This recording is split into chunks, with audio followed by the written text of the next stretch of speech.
Hello, good evening and welcome to my humble model railway, Bedstead Junction.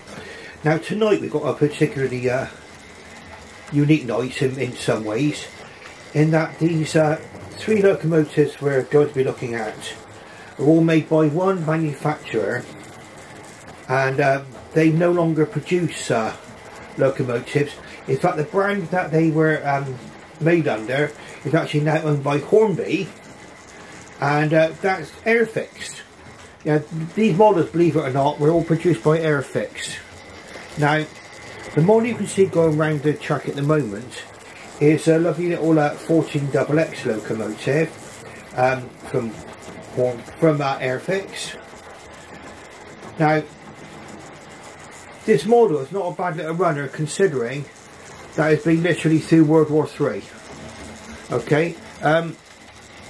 When I bought it, it looked like it had been through World War III. It had broken handrails on it.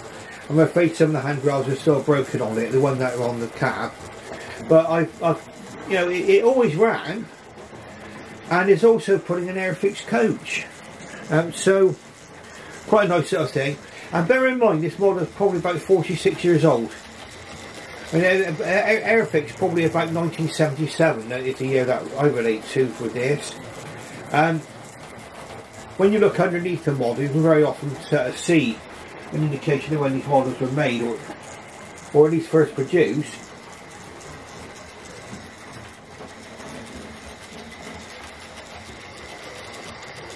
Now, the auto coaches were designed to be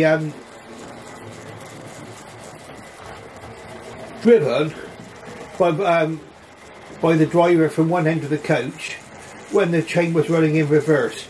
In fact, it was really good for shuttles. I mean, if you do running kind of a shuttle service, then this is a nice little arrangement to have, the auto coaches. Not all the 14XXs were actually built for auto train working. In fact, some of them did not have the gear fitted to do that.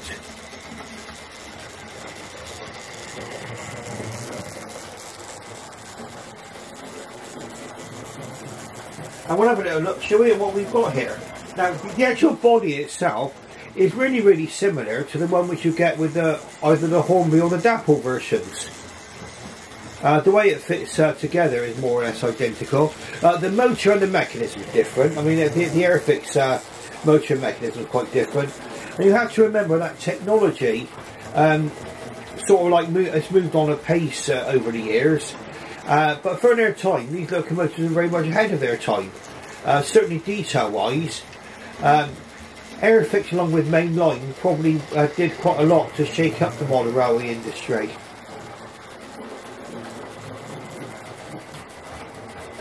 And this particular locomotive, I can imagine maybe going down on the Cleveland branch. That relates most to me, the Cleveland branch. Now sadly closed, unfortunately. Let's have a look at it going across the main station over there. While I have a crafty sip of my coffee, just to finish off the last of my coffee.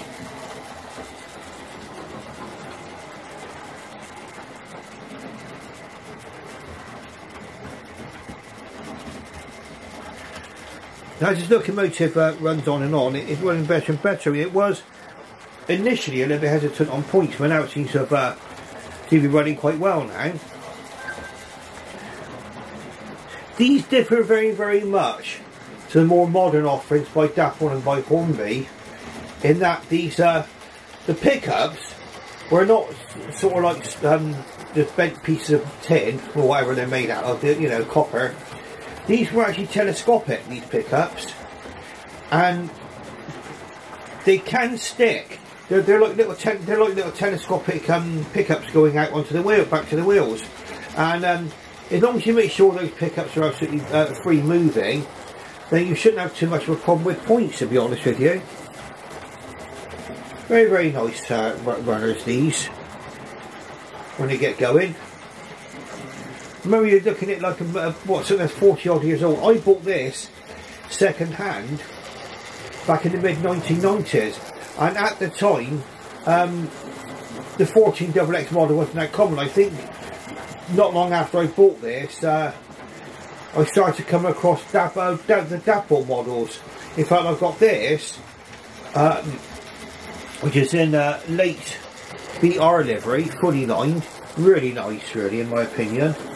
I've got the Dapple in BR Black, early crest. I've also got the Dapple in late crest. I've also got a Hornby in GWR livery. So I've got quite a few examples of these.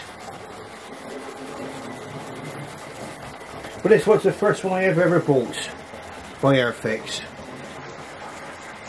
Now what I'm going to do is we're going to, once I've had a sip of my coffee, we'll have a little look at my mug for the evening. I'd like to show which mug I'm drinking from.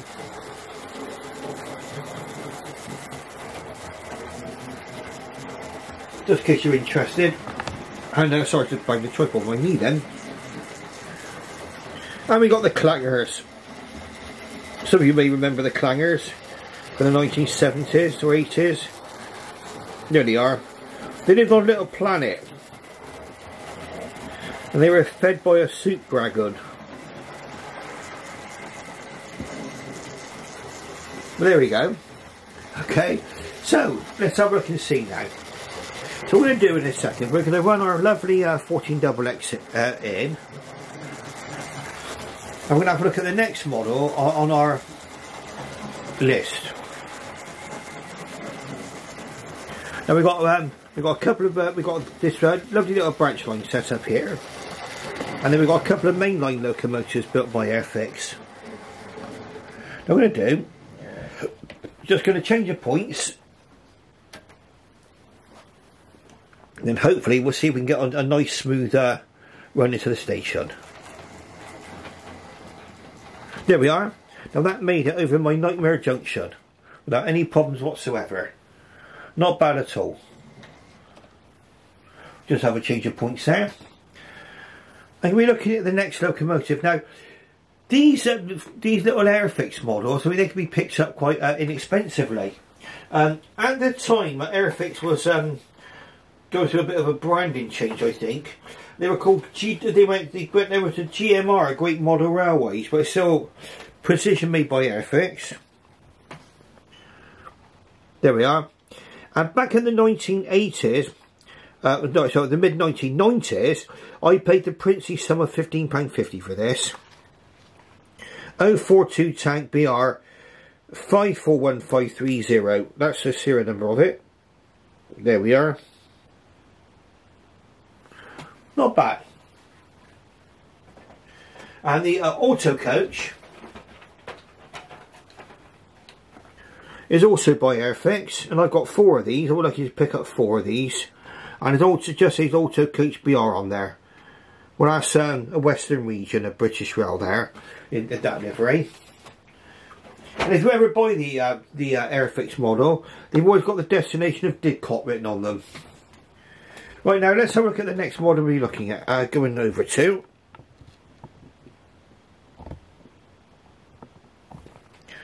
And we've got a Royal Scot here. Now, it's my belief that this Royal Scot here represented a bargain, okay? Now, when you are running sort of vintage models, you have to remember it's not fair to compare them to models of today, because obviously there's been great leaps made in motor design, the gears and everything else, and so you might find something produces a little bit more noise than what a modern offering does, and this is no exception, this one here. This is the Airfix Royal Scot. Let's bring her into reverse. Let's see if we can bring her out to the station. There she's moving. And you can clearly hear the motor there. No getting away from it. But once you go over these points, remember, no tender pickups. Nothing like that. Over that junction, no problem at all. Now, these particular models are tender powered. Now, I do have the more modern Hornby Royal Scot, which I'm very, very pleased with. I mean, it's a completely different kettle of fish to this one, but we'll just watch her going around the track, and when she's going along, I mean, it's not too bad. I think a lot of some of the noise you can hear from these are, well, it's really due to a lot of gearing inside the tender to transmit the power from the actual drive from the motor to the driving wheels. But I mean, I think it runs quite well.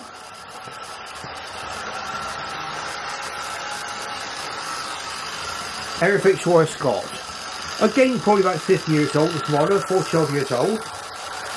Came in beautiful condition when I bought it on eBay, and I paid the princely sum of £30 for this, including postage.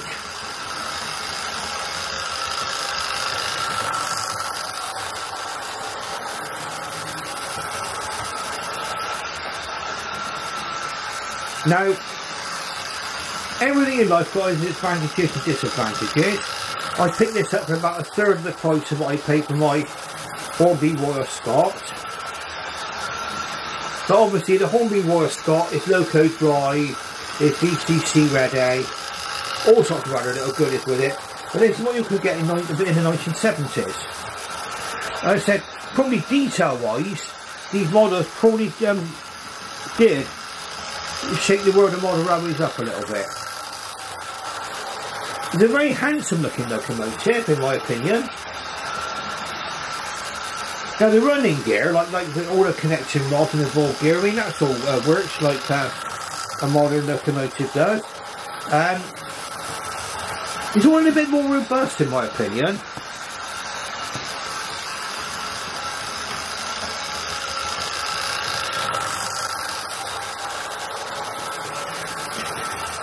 You don't get a painted cab. I mean, that's sprung buffers.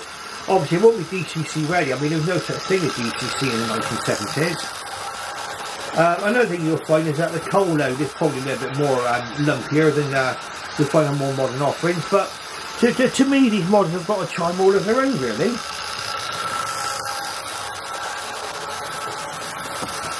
And the Royal Scots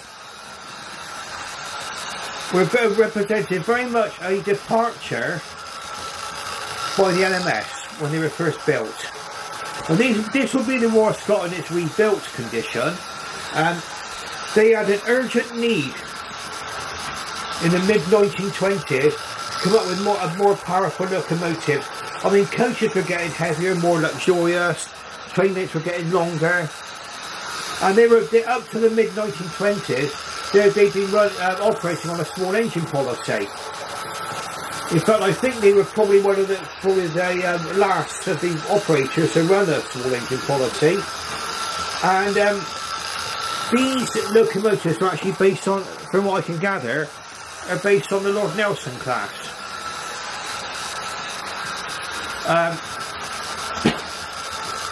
The actual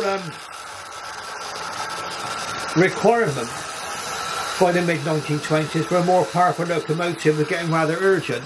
Up until now, they were using the very, very worthy compound 440s, but they were having to do a lot of double heading. And when these locomotives came out, that obviously alleviated the problem. It's a 460 locomotive as opposed to the 440s they were previously using. I think after then, there were Pacifics produced for the LMS, but really they did stay very much with a small engine policy for quite a long time. In fact, the Great Western Railway went from 440 to 460s in the early 1900s. So the Great Western Railway, even though they were immediate rivals to the Midland Railway on the LMS, I think they were like 20 years ahead, bringing out 460s. But still a very, very nice model, like I say. You can clearly hear the motor. I mean, yes, you can. It might have something to do with the age of the locomotive, but it seems to run quite well. Not bad at all.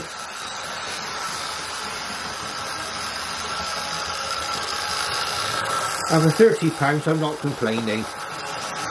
I can run this with great confidence.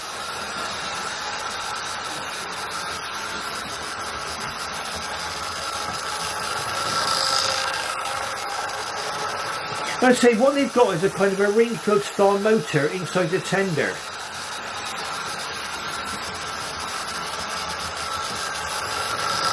And so you've got the advantage really of having brushes and springs which you can replace. Like I say, everything's all swings and roundabouts in modern railways.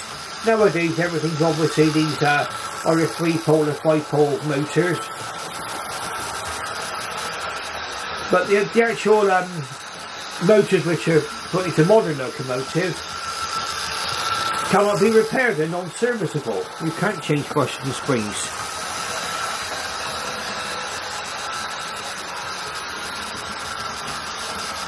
Not bad for a 46-year-old, is it? I think it probably came out in about 1977, this model.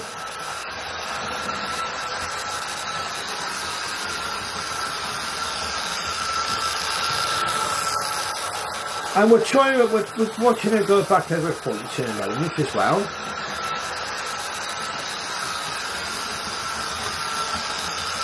Now the coaches, I don't know if they've got Airfix origins. I mean, looking at the actual couplers on them, they've got an Airfix look about them, okay? But these all three coaches we're putting here, all Midland Railway coaches, they're produced by Dapol. When Airfix stopped making railway locomotives and carriages and everything else, a lot of the designs were carried on by other manufacturers.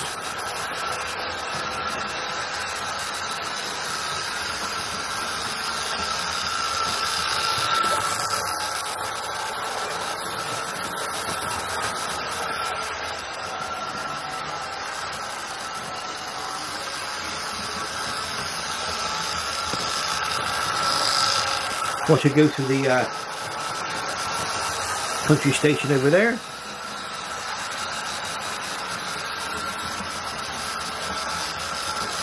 I think it's Royal Scot is, I think it's the first one actually. I think it's actually called Royal Scot.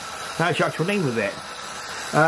My other locomotive, which I'll probably bring back up on the railway again, is called Royal Army Service Corps. And my homey one, and that's the regiment my father served with. So that's got a special meaning for me. Now there was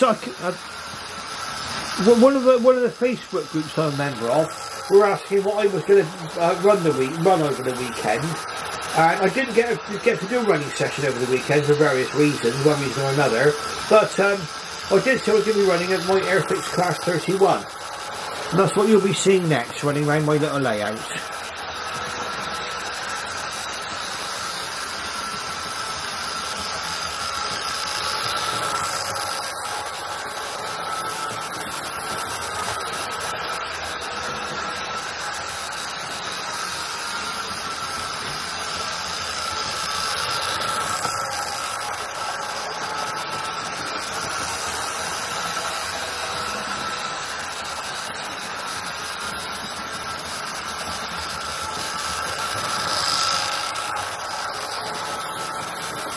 Right, so what we're going to do then, we'll be going on to our last and final locomotive in just a moment. We'll just give this one more lap right round the track.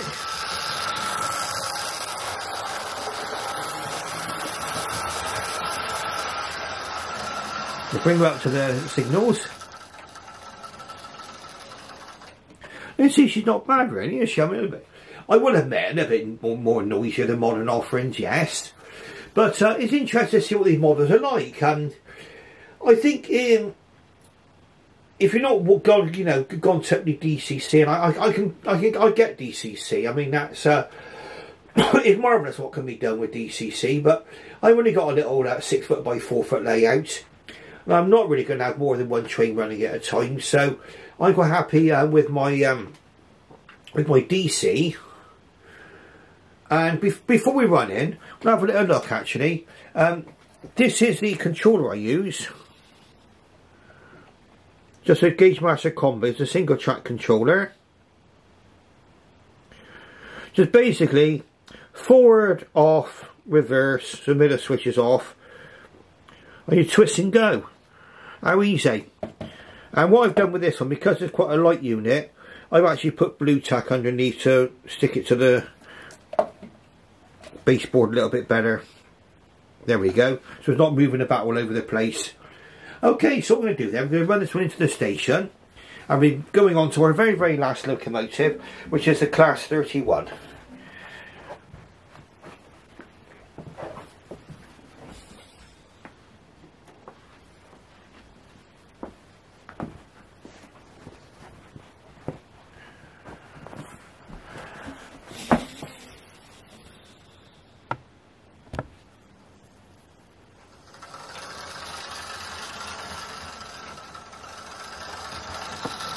Over that junction easily, and running into the station quite gracefully there. Perfect. Perfect, perfect, perfect.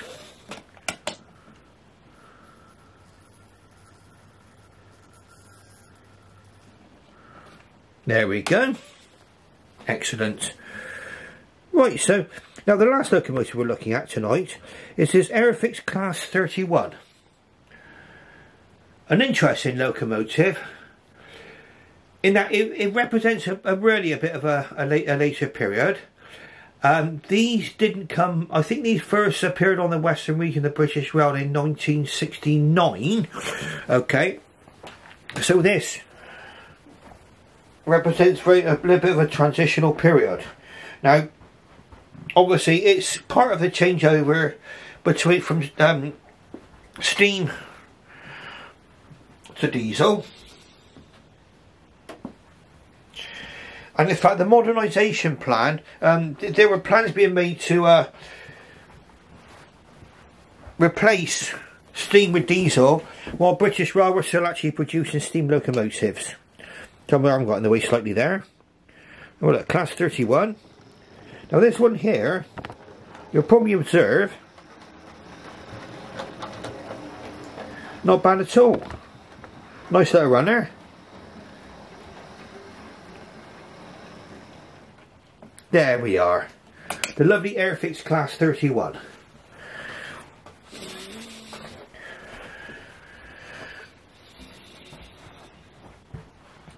I bought this model in about the mid-1990s. Now bearing in mind, by the time I got this in the 1990s, they were getting on for 20 years old even back then.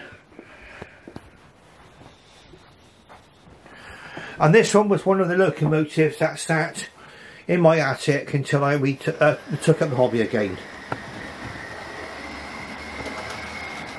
Not bad at all. It's putting 3 Great Western coaches. I think because it ran on the Western Region of the British Rail, that seems quite legitimate. And I think a green engine looks nice with chocolate and cream coaches.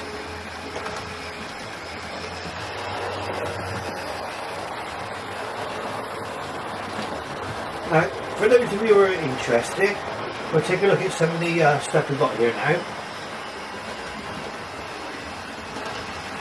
That's the box of Royal Scots came in. Again, Airfix railway system.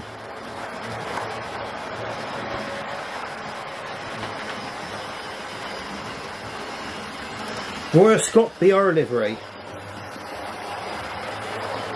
Supplied by Rail Mail. £8.99. Wonder if that's what it cost back then, new. Might be. Who knows? And then our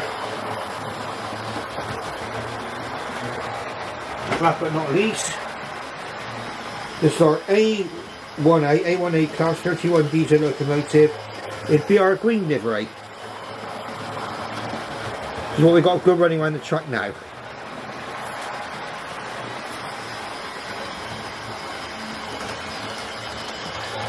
I think I might have paid £20 for that one. What a lovely runner. Beautiful, beautiful locomotive, this one. Very, very happy with it. I hope you've enjoyed watching these Airfix locomotives. I mean, it's a little bit of a little bit different. I mean, obviously, I could show you my latest and greatest models, which I got them running right from some models which appeared in the probably 1960s catalogues, going right through to the present day. And I like to do that. I like to cover a wide span, sort of model-wise, and I may be going into more modern image as well. Probably about the first one I'll get, if I do go more modern image, I'll probably be the Intercity 125.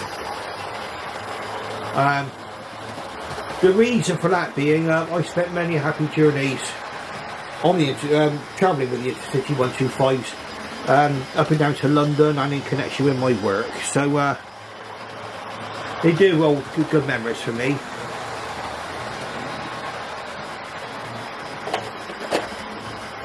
And the Class 31s were quite a numerous locomotive.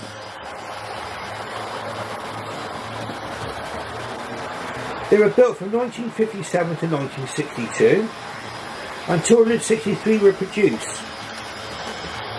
They had a top speed of 80 or 90 miles per hour, depending on the model.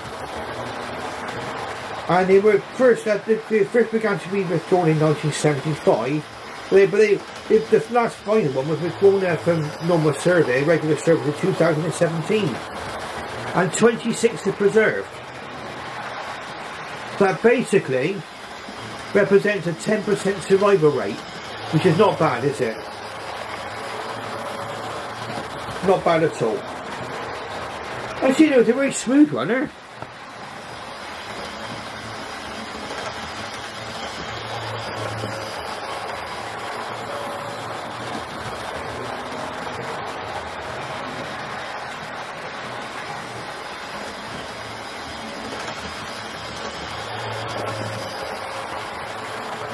Now we'll be running into the my camera recording limit quite soon. I'll keep an eye on that. Only got a couple of minutes left on that.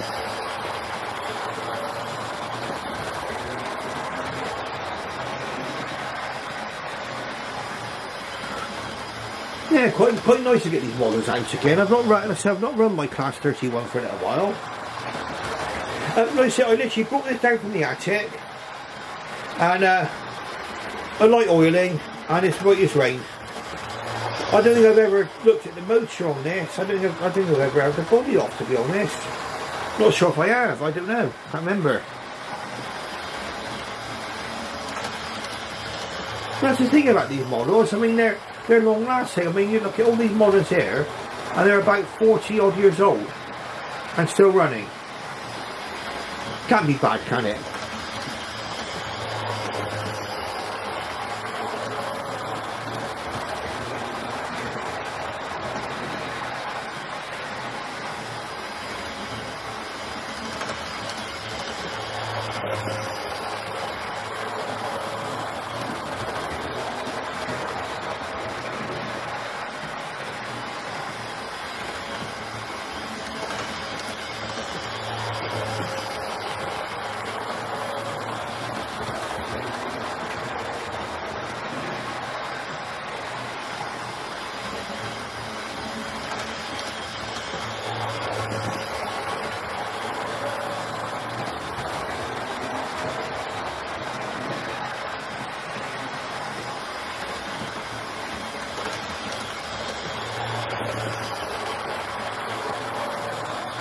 So, we're winding this up quite shortly now, because we're running into the time limit on this. I hope you enjoyed watching this tonight. If you like what you see, press the like button and subscribe. Ring that bell for more videos. I thank you for everyone who's watched this right to the end. I hope you've enjoyed watching this as much as I've enjoyed running these models tonight. Okay. And what we'll do, we'll choose this a very convenient time now to wrap things up. And I shall wish you all a very, very good night, okay? And thank you very, very much for watching. Okay, thank you and bye-bye.